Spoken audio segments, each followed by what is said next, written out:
Hello everyone, and welcome to the Middle Ages channel. Today, we're diving deep into one of the most iconic symbols of the medieval period, the knight's suit of armor. When you picture a knight, you probably imagine a shining figure covered head to toe in polished steel. But was it really like that? How did they even move in that stuff? Let's gear up and find out. First, let's bust a common myth.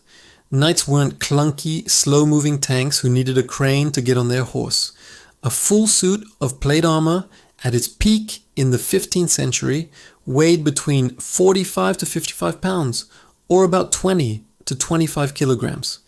That might sound like a lot, but this weight was incredibly well distributed across the entire body. It was far more manageable than a modern soldier's gear, which can easily top 100 pounds, concentrated on the torso and back. Well-made armor allowed for surprising agility. Knights could run, jump, do somersaults, and get up from the ground without any help.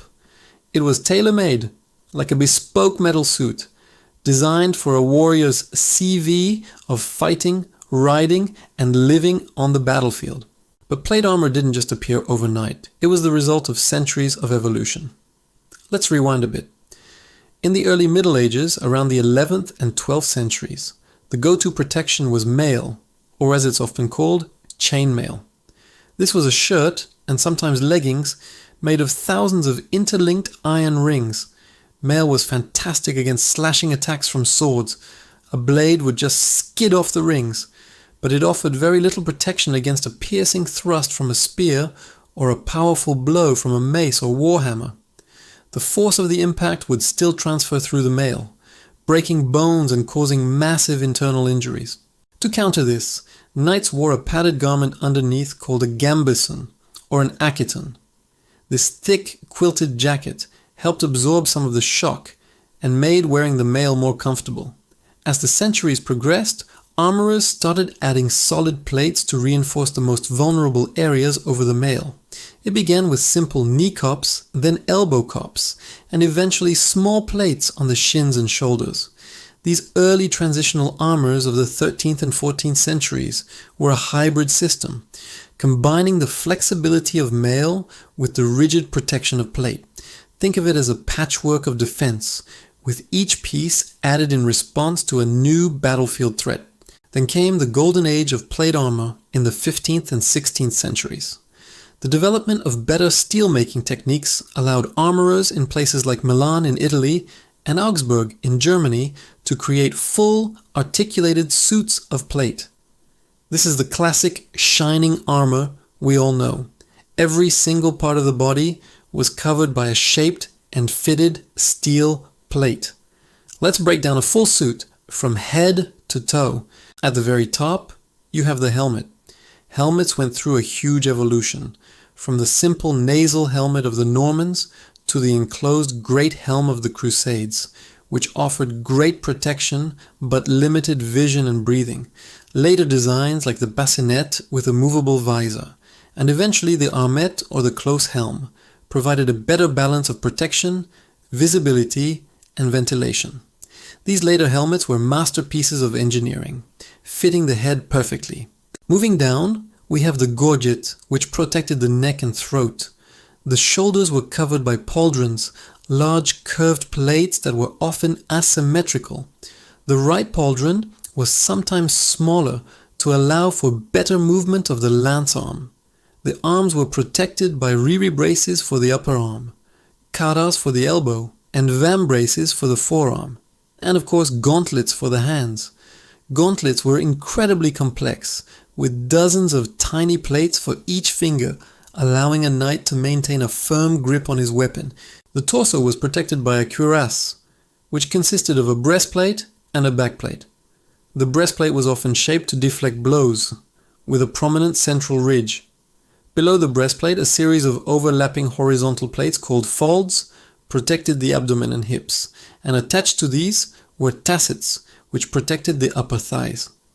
The legs were encased in cuisses for the thighs, paulins for the knees, and greaves for the shins.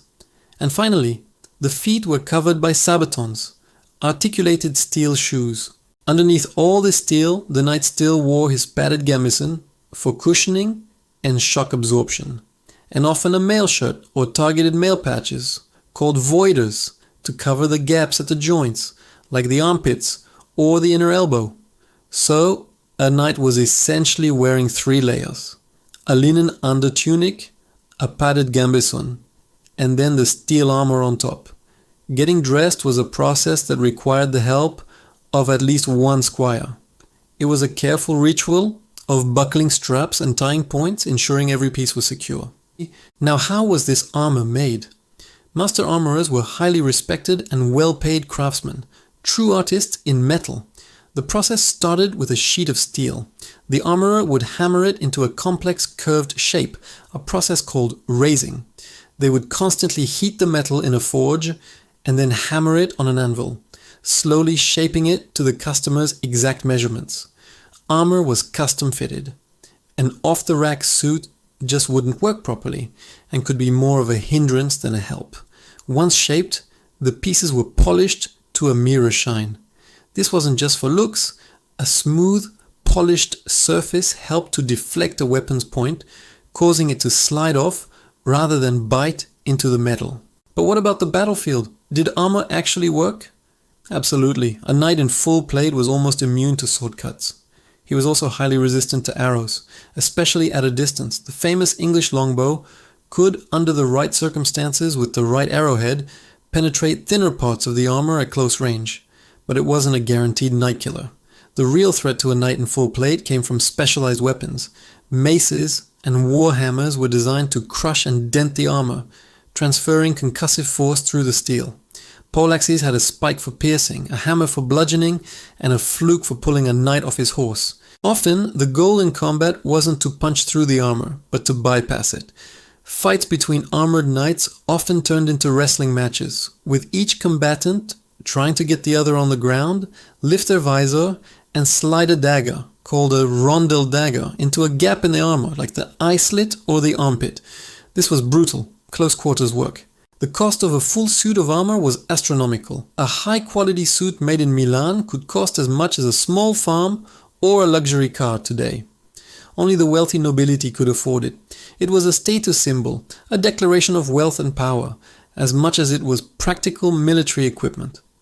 Some suits, intended for jousting tournaments rather than war, were even heavier and more ornate, often beautifully etched and gilded. These were the supercars of the medieval world. So, why did knights stop wearing armor? It wasn't because of the gun, at least not immediately. Early firearms were inaccurate and slow to reload.